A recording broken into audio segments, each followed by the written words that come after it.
मित्रों, आज है 3 अक्टूबर और मैं बहुत दुखी हूँ।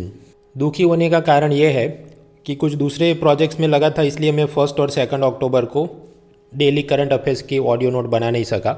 और मेरा ये प्लान था कि आज तो 3 अक्टूबर है ना, तो 2 अक्टूबर गांधी जयंती की छुट्टी रखेगा इंडियन एक्सप्रेस, तो आज नया न्यूज़पेपर आएगा नहीं, तो कल 2 वाले जो हैं उसका बैकलॉग में कंप्लीट करूँगा।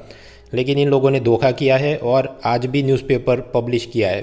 खैर, अभी लहरों से टकराएगी कश्ती तभी किनारे नसीब होंगे, तो मैं अभी 3 दिन के न्यूज़पेपर का एक एक ऑडियो नोट डालता हूँ इन रिवर्स ऑर्डर। तो पहला है कि 3 अक्टूबर सोमवार को क्या है।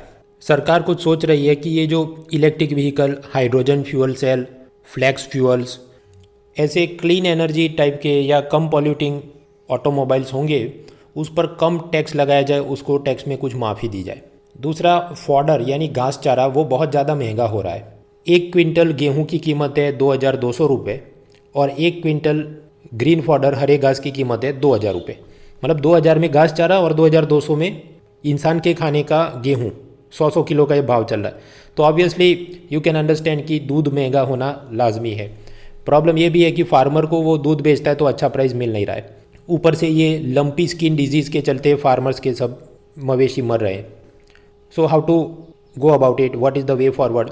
एक तो ये जो फसल की पराली जलाई जाती है, burning of the crop residue, जो पंजाब हरियाणा में हो और उसके चलते दिल्ली में एयर पोल्यूशन होता है, तो वही सारा क्रॉप रेसिड्यू कैसे हम उसको ड्राई फॉडर यानी सूखा घास चारा उसमें पैक करके पूरे भारत के अलग अलग जगह पहुंचा सके, ऐसा सब बेस्ट सप्लाई चेन मैनेजमेंट सोचने की ज़रूरत है। आप कहेंगे हाँ उसमें क्या ट्रक में भर के बेच दो ना, पर आप सोचो जितना घास चारा होता है इट इज़ वेरी बल्कि।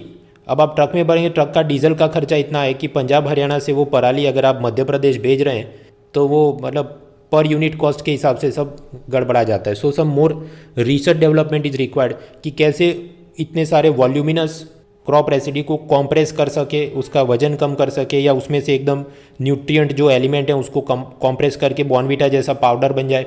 Something like that needs to be thought about. प्रश्न ये बस सब किधर काम का है।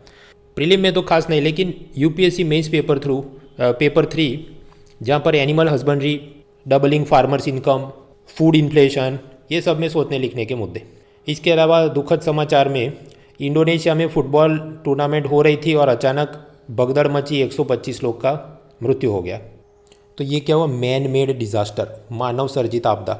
ऐसा पहले भी कुछ हुआ था कि मुंबई में एल्फिंस्टन ब्रिज में भी बहुत सारे लोग मर गए थे। तो एज म्यूनिसिपल कमिश्नर आप कैसे ये सुनिश्चित करेंगे कि ऐसी जो भी पब्लिक इवेंट हो रही है उसमें भीड़ में भगदड़ नहीं हो और ऐसा कोई डिज़ास्टर नहीं हो। दूसरा एक और भी बना देते हैं case study, Ahmedabad municipal corporation, उसके नीचे सब जो स्कूल्स चलते होंगे, उर्दू, मराठी, सिंधी, गुजराती, तमिल, तेलुगु, मलयालम। तो पता चला कि जो मराठी, सिंधी और बाकी जो नॉन गुजराती लैंग्वेजेस हैं उसमें कुछ ज़्यादा बच्चे एडमिशन नहीं ले रहे हैं। वैसे ऐसे लोग रहते तो हैं अहमदाबाद में, लेकिन वो ये सोचते हैं कि नहीं हमारे बच्चों को इंग्लिश मीडियम में ही भेज देते हैं क्योंकि ये तो सरकारी स्कूल में तो अच्छा पढ़ाते नहीं होंगे। तो एक तरफ नेशनल एजुकेशन पॉलिसी ये कहती है कि मातृभाषा में सब पढ़ाई करवाई जाए अप टू क्लास 8, लेकिन यहाँ पर parents themselves are not convinced, they are not sending the children to school. अब सामने हम ये कर सकते हैं कि यहाँ पर बेस्ट टीचर्स को लाके सब करेंगे, पर क्लास में 2 ही बच्चे हो तो बेस्ट टीचर भी आप कहाँ से लाएंगे और कितनी सैलरी देंगे, वो सब मैच नहीं करता है। सो एज म्यूनिसिपल कमिश्नर यानी IAS officer, how will you go about it. एक तरफ पॉलिसी कहती है कि ऐसी सब प्रादेशिक भाषाओं की, मातृभाषाओं की स्कूल चलाओ, और सामने प्रॉब्लम ये है कि पेरेंट्स अपने बच्चों को भेजने के लिए तैयार नहीं। फिर पेज 2, 3, 4, 5, 6, 7 पे कुछ नहीं, मतलब वही पॉलिटिक्स, तू में के समाचार और एडवर्टाइजमेंट्स चल रहे हैं। पेज 8 कॉलम्स, एक तो सुप्रीम कोर्ट ने वो right to abortion for unmarried women, वो मामला तो हमने पहले ही देख लिया था। फिर एक सुवाक्य दिया गया है, कोटेशन, जब भाषा या संवाद फेल हो जाता है तब युद्ध होता है। War is what happens when language और डायलॉग फेल्स, ऐसा मार्गरेट एटवुड ने कहा था। हाँ, तो सोचो ऐसा कुछ निबंध लंबा लंबा पूछे फिलोसॉफिकल, तो क्या लिखोगे आप। दूसरी एक कॉलम है कि रशिया ने यूक्रेन के कुछ 3-4 इलाकों को एनेक्स किया, ऑफिशियली डिक्लेयर किया कि अब से रशिया देश का हिस्सा है, ऐसा कुछ हो रहा है। उसके खिलाफ यूनाइटेड नेशन में उसकी निंदा करने के लिए कुछ प्रस्ताव आया था, लेकिन उसमें भारत एब्सटेन रहा, हमने गैर हाजिरी दिखाई क्योंकि हम रशिया को नाराज़ नहीं करना चाहते और साथ ही साथ नो वोटिंग करके वेस्टर्न पावर को नाराज़ नहीं करना चाहते, तो हमने गैर हाजिरी दिखाई। हालांकि ये वाली चीज़ आगे चल ही नहीं पाई ये रेजोल्यूशन, क्योंकि रशिया ने खुद वीटो इस्तेमाल करके ये पत्ता ही साफ कर दिया। दूसरा 2 कॉलम है पेज 8 और 9 पे सीरियल चैलेंज। वो कहना ये चाहते हैं कि सरकार ने ये जो प्रधानमंत्री गरीब कल्याण अन्न योजना, जिसमें गरीबों को 5 किलो अनाज मुफ्त में दिया जाएगा, जो कि सितंबर में ख़त्म होने वाली थी, लेकिन ये गुजरात और हिमाचल के चुनाव को देखते हुए सरकार ने शायद उसको दिसंबर तक एक्सटेंड किया। इससे क्या प्रॉब्लम्स हो सकती हैं? एक तो बहुत सिंपल है कि यहाँ सरकार का खर्चा बढ़ जाएगा, revenue deficit, physical deficit will get high. दूसरा प्रॉब्लम ये है कि फूड कॉरपोरेशन ऑफ इंडिया के गोदाम में अब इतना सरप्लस गेहूँ अनाज बचा ही नहीं है कि मतलब वो शॉर्टेज हो जाएगी। हमें हो सकता है बाहर से अनाज इंपोर्ट करना पड़े, अदरवाइज़ मार्केट में वीट की इतनी तंगी हो सकती है, किल्लत हो सकती है, शॉर्टेज हो सकती है कि गेहूं के दाम बढ़ जाएंगे। तो what is the way forward, इसमें वो प्रोफेसर अशोक गुलाटी जो एग्रीकल्चर इकोनॉमी की कॉलम्स लिखते हैं, उनके 3-4 सजेशन कि जो नेशनल फूड सिक्योरिटी एक्ट है, जिसमें गरीबों को 2 रुपये 3 रुपये किलो में अनाज दिया जाता है, अब उस कानून में तो ऐसा लिखा है कि 3-3 साल पर प्राइस को रिवाइज कर सकते हैं। तो 2013 में जो प्राइस था 1 रुपी 2 रुपी 3 रुपी, मतलब 2 रुपी में वीट 3 रुपी में राइस, तो अभी तो प्राइस बढ़ाना चाहिए, ऐसा करने की ज़रूरत है। और दूसरा, इकोनॉमिक सर्वे ने इससे पहले कहा था कि ये फूड सिक्योरिटी एक्ट में 67% इंडियन पॉपुलेशन कवर की जाती है, तो इतने लोग तो गरीब नहीं हैं, तो एकदम बॉटम 20% को सस्ते में बेचो, बाकी सब लोग को 15-17 रुपये में बेचो, ऐसा सोचा जाए। और इसके अलावा एडिशनल नए चैलेंजेस हमको ये दिखते हैं कि यूएस फेडरल रिजर्व की फेड टेपरिंग के चलते भारत का रुपया कमज़ोर हो रहा है, तो अगर गेहूँ इंपोर्ट भी करने जाएंगे तो वो भी महंगा लगेगा, और ऊपर से रशिया यूक्रेन के क्राइसिस के चलते गेहूँ और भी महंगा हो रहा है। क्लाइमेट चेंज भी एक तकलीफ है, जिसके चलते हो सकता है हमारी वीट प्रोडक्शन नेक्स्ट ईयर और इससे कम हो जाए। तो ऐसी जो लोक लुभावन फ्री बाई स्कीम है, मुफ्त में अनाज वगैरह, उसको थोड़ा टाइट करने की ज़रूरत है। फिर एक कॉलम है नेचुरल गैस के बारे में, लेकिन कुछ खास मज़ा नहीं आया। फिर अभिजीत पाठक जो जेएनयू के प्रोफेसर हैं, उन्होंने कुछ लिखा कि गांधी जी और रिसर्च वगैरह पढ़ सकते हैं, पर कुछ खास नया ऐड करने लायक नहीं जो कि हम निबंध में छाप सकें। पेज 10 पे चलते हैं। मार्स ऑर्बिटर मिशन MOM यानी कि मंगलयान, उसको 2013 में लॉन्च किया था। उसका जो भी ईंधन था, फ्यूल, वो ख़त्म हो चुका है, तो अब मतलब वो मिशन शायद ख़त्म हो जाएगा। खैर, अब इसमें आज समाचार आया तो हो सकता है कल एक्सप्लेन सीरीज आएगी तो हम और इसको समझेंगे। पेज 11 पर कुछ इंडिया पाकिस्तान की लंबी चौड़ी चर्चाएँ पढ़ सकते हैं अगर टाइम है तो। पेज 12 RBI के कार्ड टोकनाइजेशन रूल्स, इसका मैं मेरे ख्याल से वीडियो भी बना चुका हूँ, वो विजय दीनानाथ चौहान। तो कुल मिलाकर बात ऐसी है कि आप नहीं चाहते कि आपके मेन ईमेल पर स्पाम आए, तो आप क्या करोगे, एक नया फेक ईमेल आईडी बना दोगे और उसकी मदद से इधर उधर आप कमेंट सोशल मीडिया साइट पे लिखोगे, ताकि वो जो भी न्यूज़पेपर वाला आपको स्पाम भेजता है तो फेक अकाउंट में जाए, रियल अकाउंट में नहीं आए। तो कार्ड टोकनाइजेशन भी कुछ ऐसा है कि आपका जो original credit card debit card number है, उसका CVV, एक्सपायरी डेट वगैरह, उसे शेयर करने की जगह उसके साथ लिंक्ड एक कुछ फेक टोकन नंबर जनरेट किया जाए और उसको आप यूज़ करो और पैसों का उधर से ट्रांसफ़र हो, ताकि कोई हैक भी करे तो उसको टोकन नंबर पता चले, आपका ओरिजिनल कार्ड नंबर पता नहीं चले। वो चीज़ होती है RBI कार्ड टोकनाइजेशन।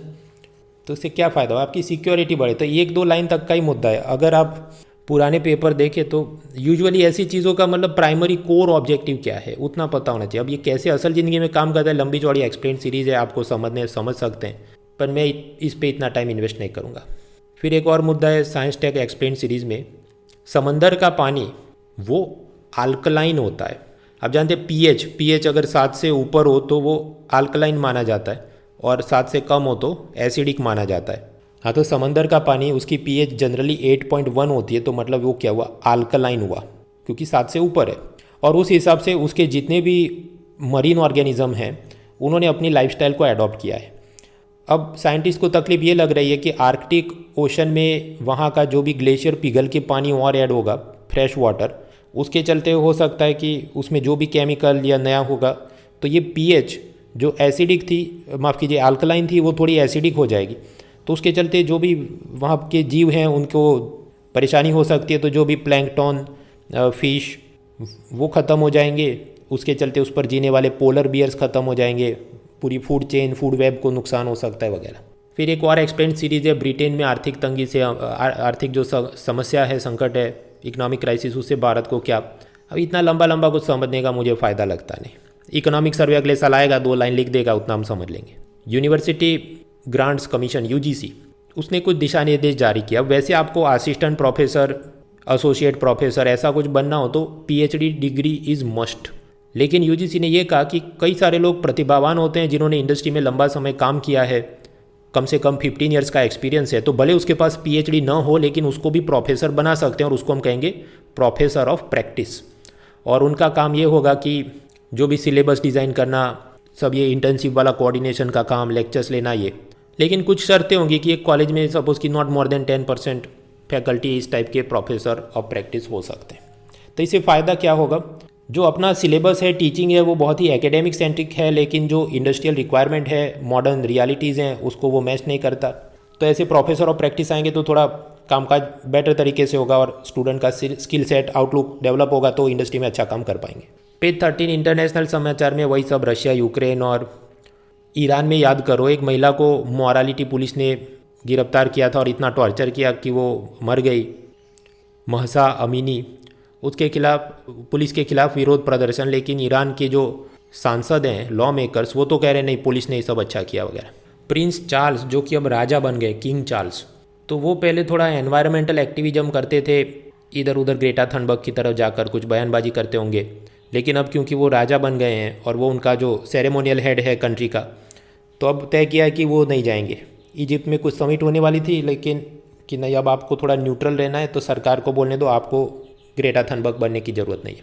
तो मतलब leadership quality and ceremonial position, वो जो होता है de facto and de jure leader, president versus prime minister, monarch versus prime minister, ऐसी चीज़। पेज 14 इकोनॉमी, वही सब रोना धोना जारी है, महंगाई बढ़ रही है और वैसे महंगाई तो बढ़ रही है लेकिन ये लोग बोल रहे हैं कि नहीं कम होने वाली है। पर्सन इन न्यूज़ में तुलसी तंती जो सुजलॉन कंपनी के मालिक थे, जो विंड एनर्जी, रिन्यूएबल एनर्जी में बहुत शुरुआत की थी, उनका देहांत हुआ। हालांकि ये कंपनी को बाद में बहुत प्रॉब्लम आए थे, उन्होंने जितने जो भी बाज़ार से पैसा उठाया था लेकिन सामने प्रोजेक्ट कंप्लीट करके जो इनकम मिलनी थी वो नहीं हो पाई थी, वगैरह वगैरह। रीजनल रूरल बैंक्स, आरआरबी, वैसे तो यूनियन गवर्नमेंट, स्टेट गवर्नमेंट और एक आध स्पॉन्सर बैंक, मतलब कोई सरकारी बैंक, एसबीआई वगैरह, वो थोड़ा थोड़ा पैसा दे के आरआरबी को चलाते हैं। लेकिन अब सरकार सोच रही है कि आरआरबी वाले भी अपना IPO, initial public offer launch करे, जनता उसमें पैसा इन्वेस्ट करे, जैसा ये पेटीएम वगैरह में किया। तो उसके कुछ ड्राफ्ट नॉर्म्स आ रहे हैं कि कम से कम आपका 300 करोड़ का नेटवर्थ होगा तो आप आईपीओ लॉन्च कर सकते हैं। इतनी टेक्निकल चीज़ें हमें तो एक लाइन में याद करना है कि हाँ ठीक है वो भी कर सकते हैं और उससे कैपिटल मोबिलाइज होगा। आरआरबी के सब जो प्रॉब्लम्स हैं, डिपॉजिट कम आते हैं, तो ये पैसों से थोड़ा बिजनेस ठीक कर पाएंगे, सर्वर अपग्रेड, स्टाफ रिक्रूटमेंट, ये रणवीर कपूर, दीपिका पादुकोण जैसा कोई ब्रांड एम्बेसडर लेके आएंगे, एडवर्टाइजमेंट कराएंगे और अपनी चीज़ों को ठीक कर पाएंगे। That is the gist of it. Windfall tax के प्लस माइनस क्या, कभी बढ़ाते हैं कभी गिराते हैं, वो पहले भी पढ़ चुके हैं। एफपीआई वाले शेयर बाजार में पैसा लाते हैं, ले जाते हैं, चढ़ता है गिरता है, हम देख चुके हैं। पेज 15 स्पोर्ट्स के समाचार में कुछ खास नहीं। पेज 16 दुखद समाचार जो मैंने आपको बताया कि इंडोनेशिया में फुटबॉल स्पर्धा में भागा दौड़ी में 125 लोगों का देहांत। तो ये था 3 अक्टूबर का न्यूज़पेपर। तैयार हो जाइए, आज रात 8 बजे Mrinal's Monday current affairs test के लिए।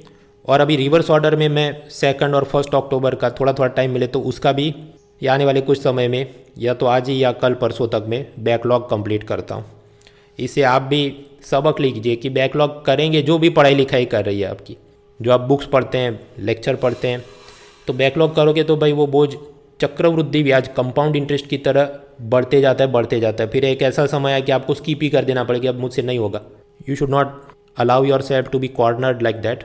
सो टेक केयर, बेस्ट विशेज़, पढ़ते रहिए, लेट्स क्रैक इट।